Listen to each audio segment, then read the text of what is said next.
Et c'est encore une grande joie d'être là parmi vous, surtout pour chanter, pour louer le Seigneur et pour se rappeler ce qu'il s'est passé hier, de nouveaux baptisés, des vies transformées, des vies changées.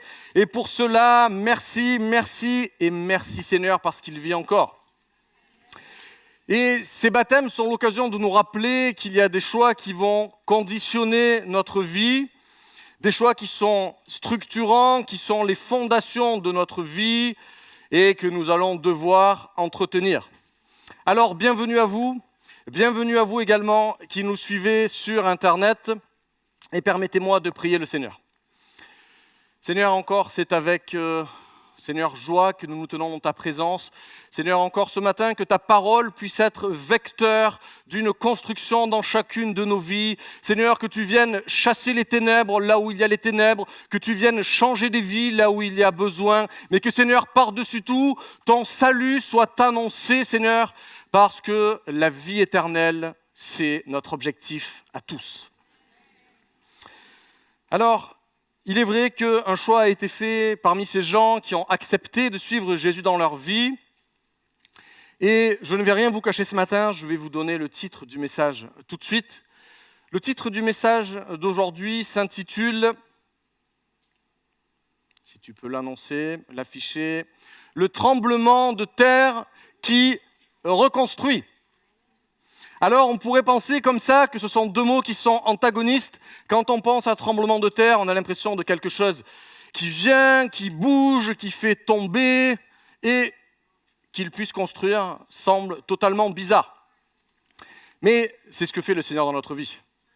Quand le Seigneur vient dans notre vie, il vient détruire une façon de penser, une façon d'agir, et il vient reconstruire en lieu et place quelque chose de nouveau. Et les vies sont donc changées et les vies sont donc transformées. Néanmoins, nous sommes tous des humains, nous avons tous une histoire, et je ne sais pas si c'est déjà votre cas, mais si je me permettais de vous poser la question, est-ce qu'il y a quelque chose que vous regrettez dans votre vie ? Oui, bien évidemment. Est-ce qu'il y a des situations desquelles vous serez bien passé ? Oui. Des mots durs à la suite d'un décès avec des membres de la famille, et clac, plus de relations. Des échanges difficiles, houleux avec vos parents, avec vos amis, avec vos grands-parents, et la relation est rompue. Et nous terminons une semaine de jeûne où le Seigneur a agi, où le sujet principal était la famille. Et je vous rassure, le Seigneur a agi durant cette semaine. Nous avons des témoignages de gens chez qui, dans les familles, le Seigneur est venu puissamment agir.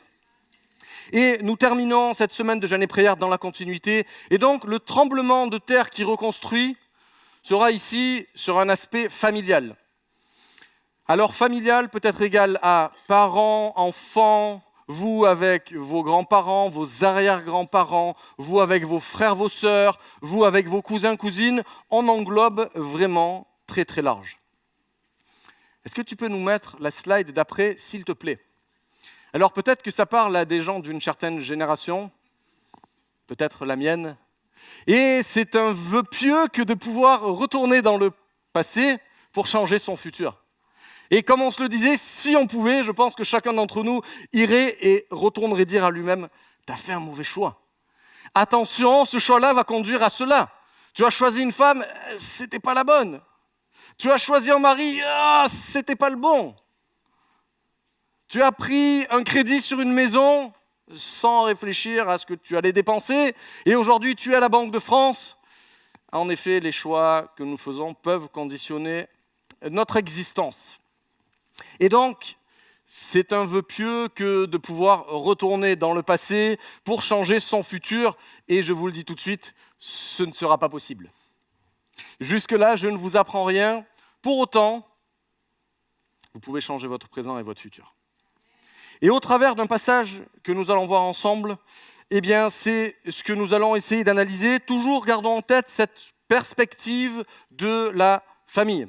Très important. Alors, on va prendre un passage qui se situe dans les Actes 16. Et l'Église est en train d'être construite. Il y a une persécution, les gens sont envoyés partout. Et Paul et Silas arrivent à Philippe.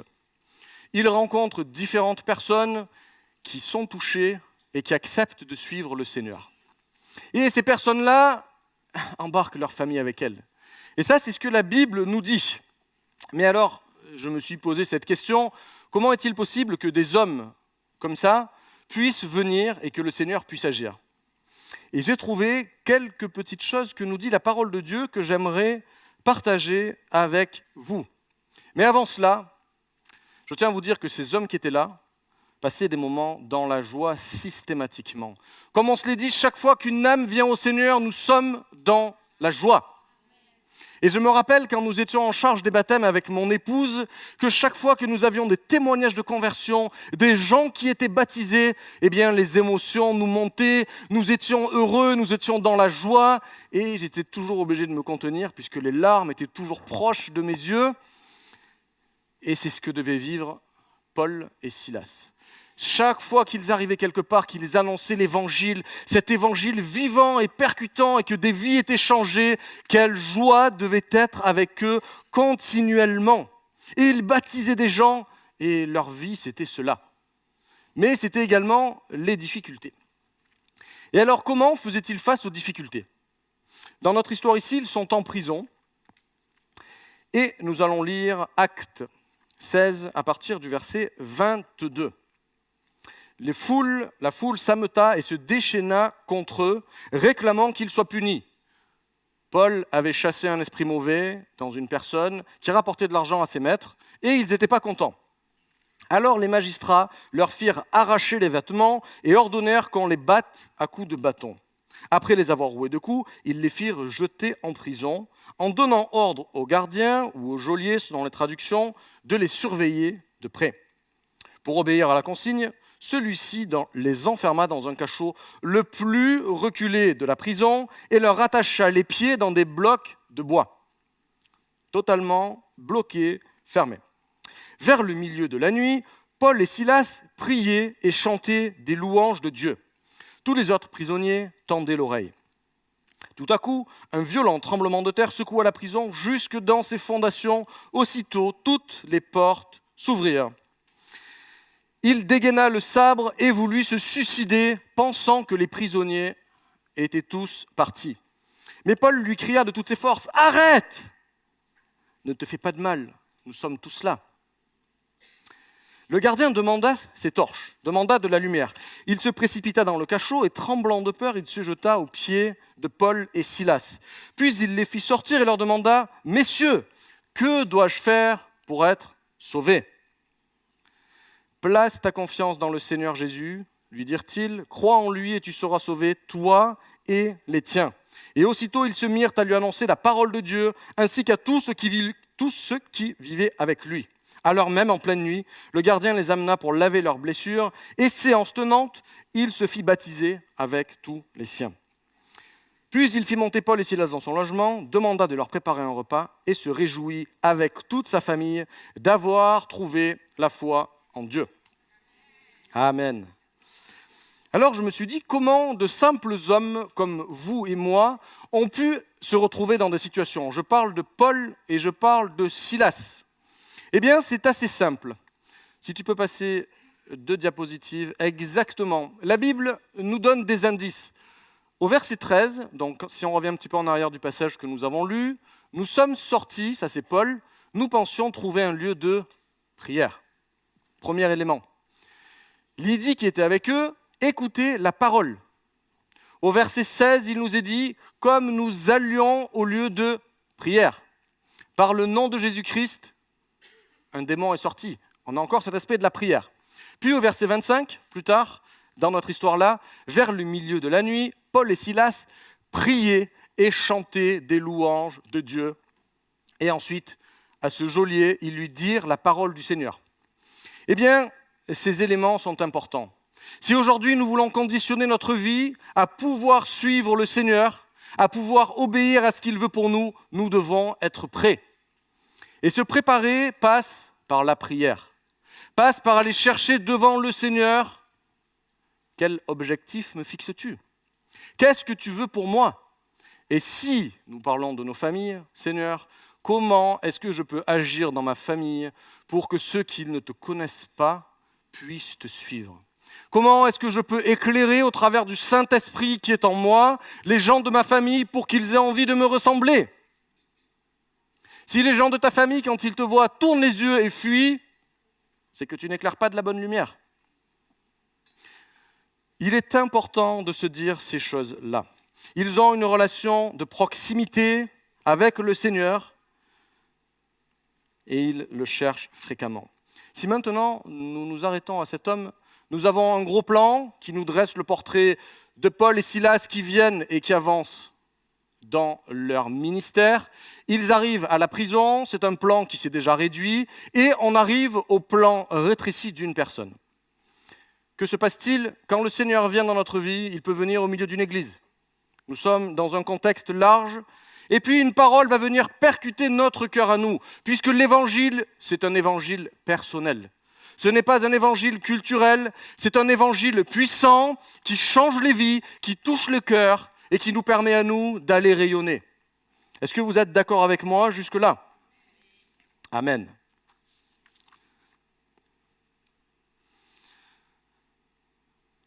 Paul est là. Paul aime ce gardien.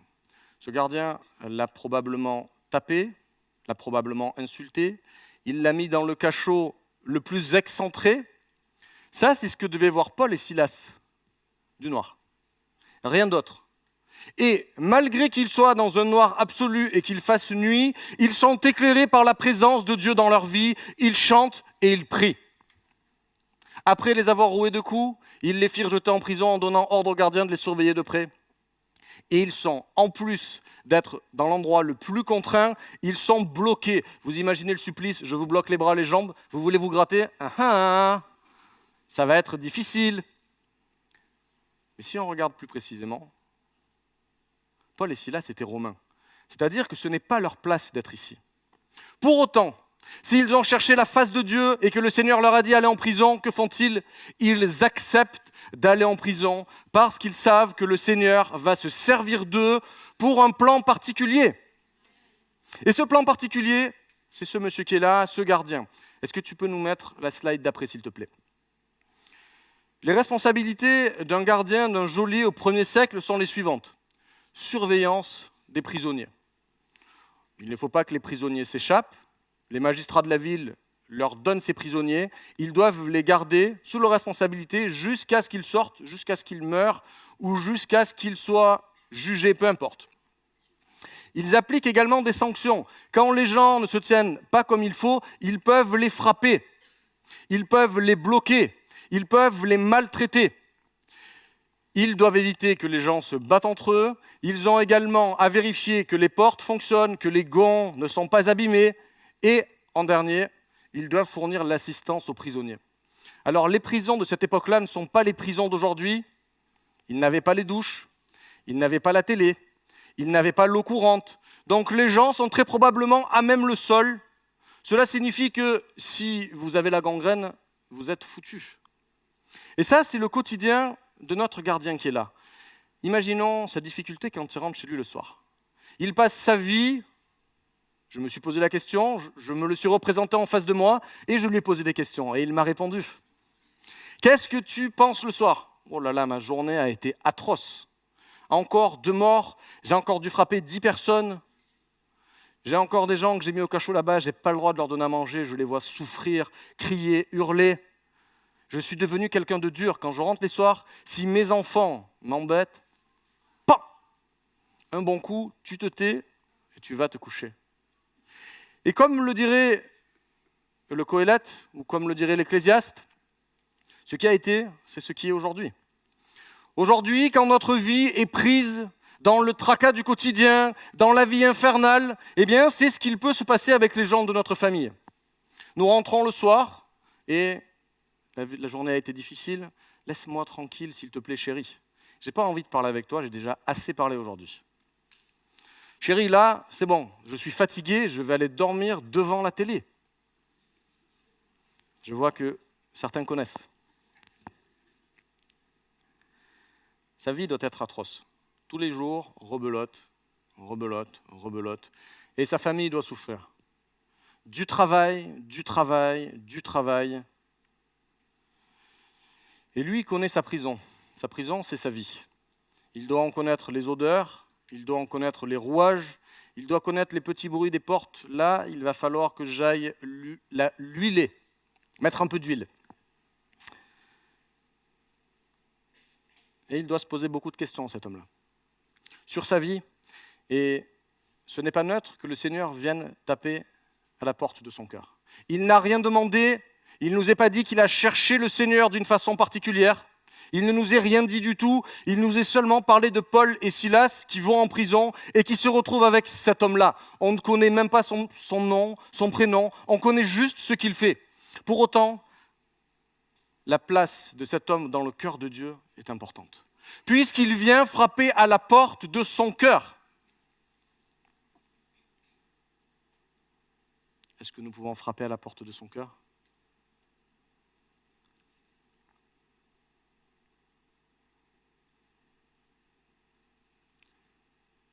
Alors, j'attendais un bruit. Normalement, vous auriez dû entendre le bruit d'un tremblement de terre. Et là, cet homme est au bout de ce qu'il peut vivre. Il est dans sa prison. Oh là là! C'est moi qui ai eu peur. Merci.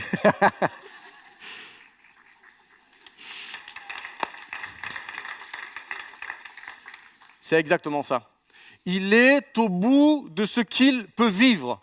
Et là, tout à coup, un violent tremblement de terre secoua la prison jusqu'à ses fondations.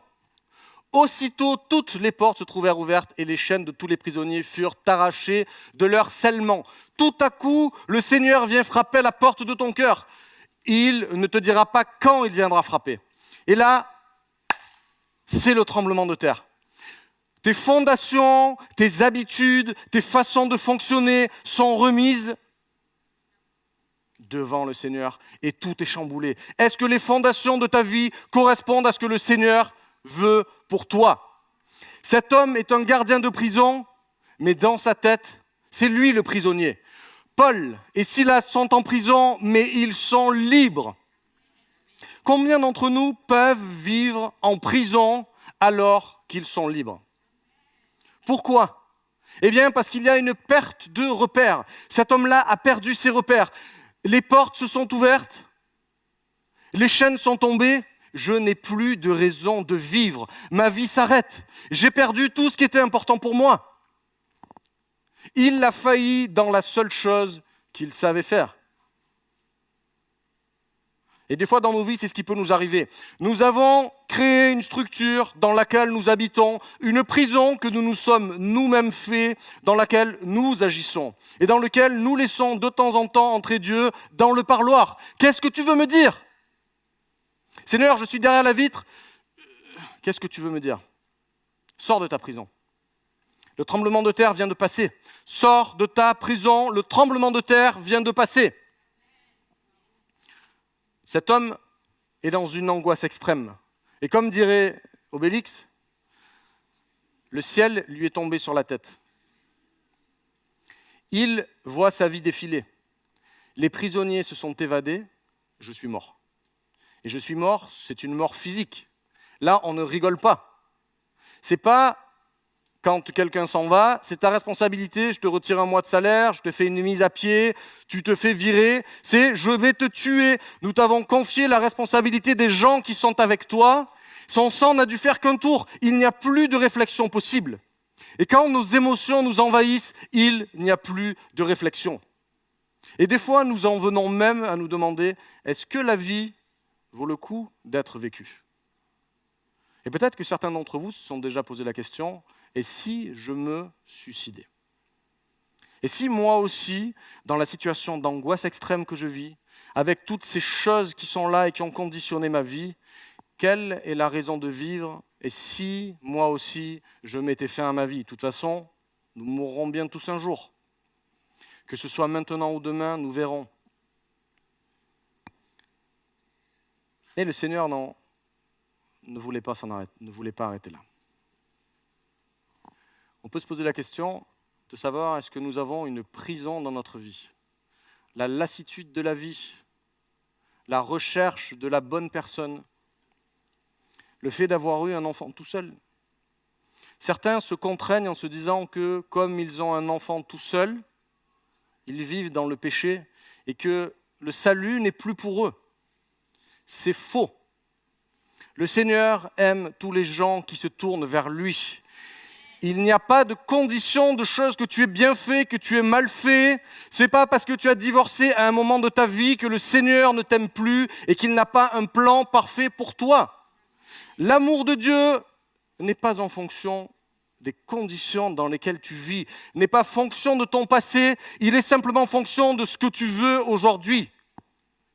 Peut-être que la pornographie t'empêche de vivre et te contraint dans une prison dans laquelle tu n'arrives pas à sortir. Et tu te dis, voici les fondations de ma vie, j'ai besoin d'un tremblement de terre pour que tout s'effondre et que je lâche. Eh bien, ce tremblement de terre, il est maintenant et il est pour toi. Cet homme a voulu en finir avec la vie, mais Paul cria de toutes ses forces, « Je t'aime, arrête. Je t'aime, ne fais pas ça. Rien ne vaut le coup d'en finir avec ta vie. Aucune situation n'est trop difficile pour que le Seigneur lui-même ne vienne t'en sortir. Ne te fais pas de mal. Je veille sur toi. » Et alors, quelle est la réaction de ce gardien? Eh bien, ce gardien, la première chose qu'il demande, c'est de la lumière dans son obscurité. Le gardien demanda des torches. Le gardien demanda de la lumière. Il n'en revient pas.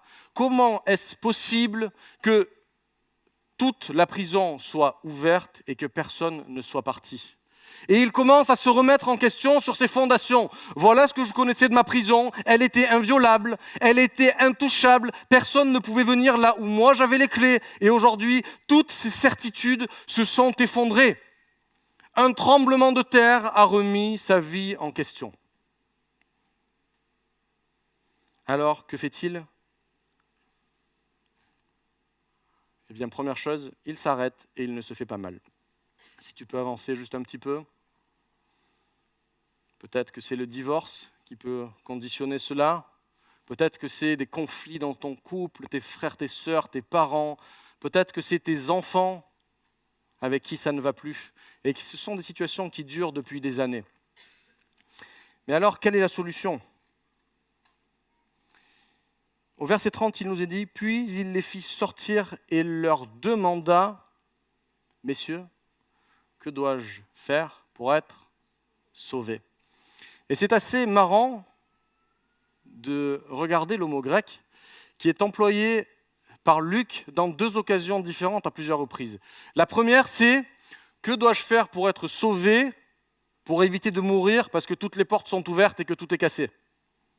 La deuxième chose, c'est « Que dois-je faire pour être sauvé de la condition de pécheur dans laquelle je suis ?» Et donc, il se retrouve face à deux situations où la première, que dois-je faire pour sortir de ce que je vis actuellement? Les difficultés de ma vie, les difficultés dans mon couple, les difficultés dans ma famille, les difficultés avec moi-même. Et la deuxième chose, qu'est-ce que je dois faire pour ressentir ce que vous avez ressenti quand vous avez prié? Quand vous avez loué Dieu? Très probablement qu'il a ressenti cet amour, cette paix. Vous savez pourquoi? Parce que le Seigneur cherche les gens. Il vient les chercher là où ils sont, dans le contexte là où ils sont. Et même dans les prisons les plus sombres, il vient chercher les âmes égarées. Et là, cet homme-là, aujourd'hui, il est éclairé.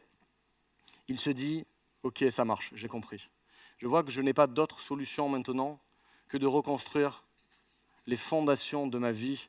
Je laisse les fondations de la prison dans laquelle j'étais et aujourd'hui, je construis une nouvelle relation avec quelqu'un que je ne connais pas et de qui je viens faire la connaissance et que j'ai accepté dans ma vie. Nous proclamons ici l'évangile d'un Dieu vivant, d'un Dieu qui ne regarde pas au passé, qui ne regarde pas aux mauvais choix, qui ne regarde pas d'où tu viens, qui s'intéresse seulement à toi à ta famille et aux gens qui t'entourent. À cette époque, être un chef de famille, c'était être en charge des choix financiers de toute la famille. C'était être en choix de la religion de toute la famille. Du rapport à la société, c'était lui la représentation. Et ce n'était pas seulement les femmes, les enfants, mais ça pouvait être également ses frères et sœurs plus jeunes, ça pouvait être également ses parents, ça pouvait être également une grande partie de sa famille qui habitait sur son toit. Alors vous allez me dire, tu es bien gentil, il avait une femme, des enfants, et moi, je n'en ai pas. Je suis une femme célibataire avec un enfant. Eh bien, rassure-toi, cette situation est traitée juste avant avec l'histoire de Lydie. Paul vient s'approcher d'une femme qui est seule. Il discute avec elle, elle se retourne vers le Seigneur, alors que c'est elle qui est en charge de sa famille, toute seule, et elle et sa famille suivent le Seigneur. Aucune situation telle qu'elle soit n'échappe au contrôle de Dieu à partir du moment où tu acceptes d'avancer avec lui. C'est l'histoire de femmes, c'est l'histoire d'hommes, c'est l'histoire de frères, de sœurs, de parents qui se sont tournés vers le Seigneur pour chercher à faire au mieux pour leur famille. Et maintenant, nous arrivons au point essentiel du discours. Cet homme a sa vie transformée, et maintenant, que va-t-il faire? Quand une vie change, il y a du fruit. Le Seigneur vient habiter en lui, et donc je me suis représenté la scène. Il discute avec Pierre, avec Paul, il accepte Jésus, il place sa confiance en lui, comme nous le dit la diapo suivante.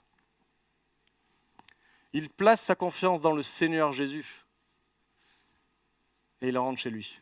Et là, je vois la scène.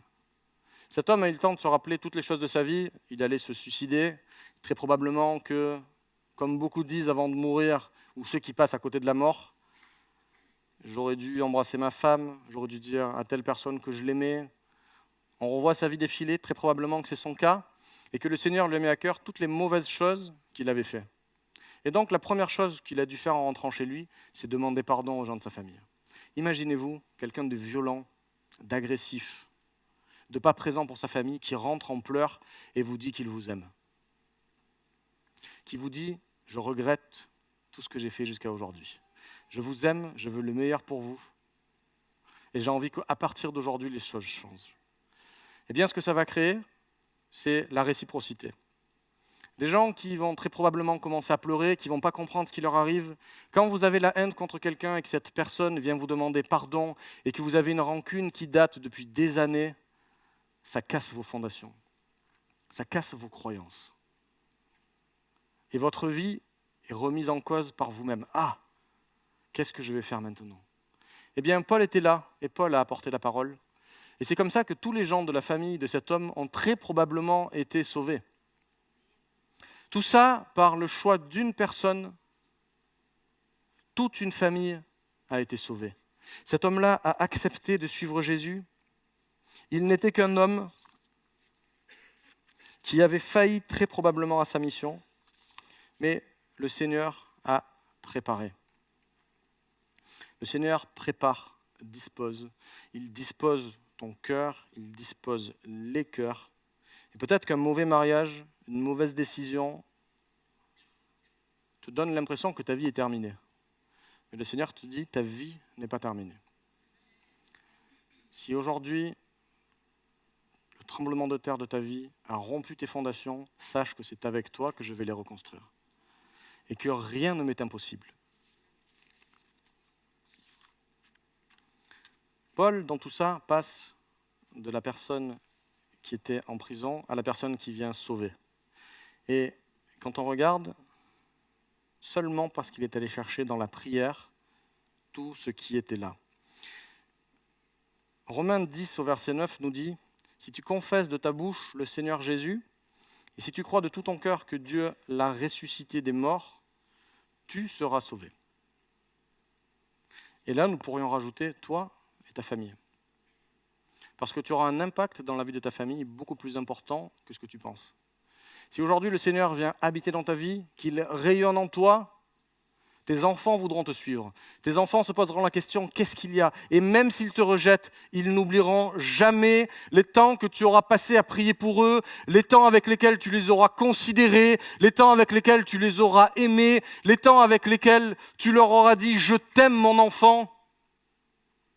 Avec tes enfants, tes parents, ta famille, c'est vraiment important. Un homme peut changer la vie d'un autre homme et la réciproque. Un homme peut détruire la vie de beaucoup de gens.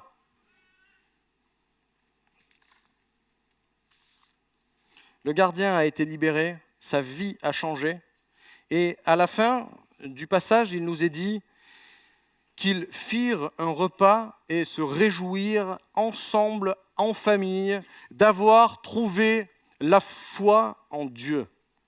Et cet aspect de repas, cet aspect de joie, c'est l'aspect du salut qui est entré dans cette maison. Et cela conclut ce passage des Actes. Le salut est entré dans cette maison. L'espoir est entré dans cette maison. Une vie nouvelle est rentrée dans cette maison pour un renouveau sur des fondations solides.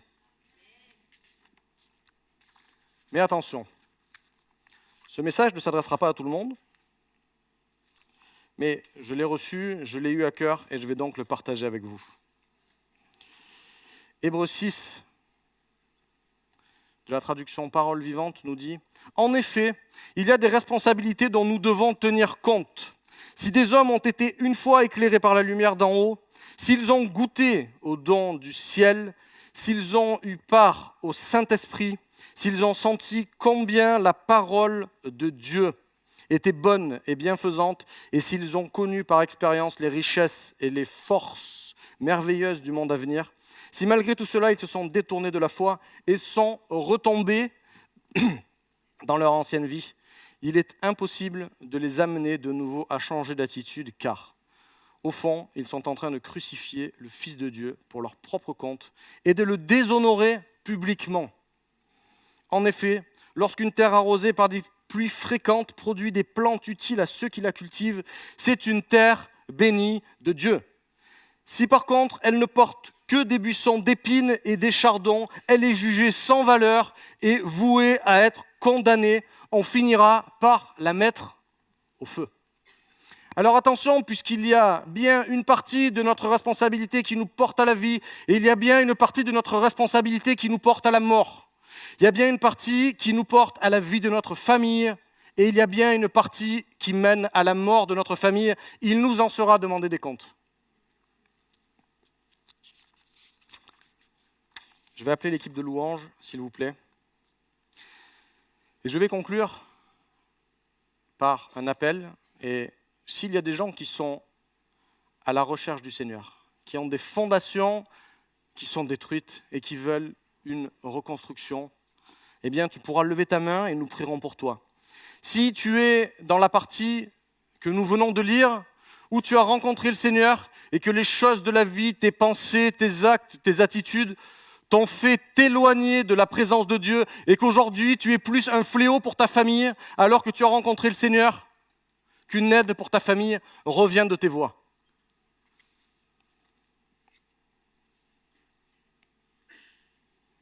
La voie de l'homme n'est pas en son pouvoir. Ce n'est pas à l'homme quand il marche de diriger ses pas quand l'on veut suivre le Seigneur. Le salut nous a été donné et nous avons la possibilité nous-mêmes, que toute notre famille puisse être impactée. Comment souhaitons-nous que notre famille soit impactée?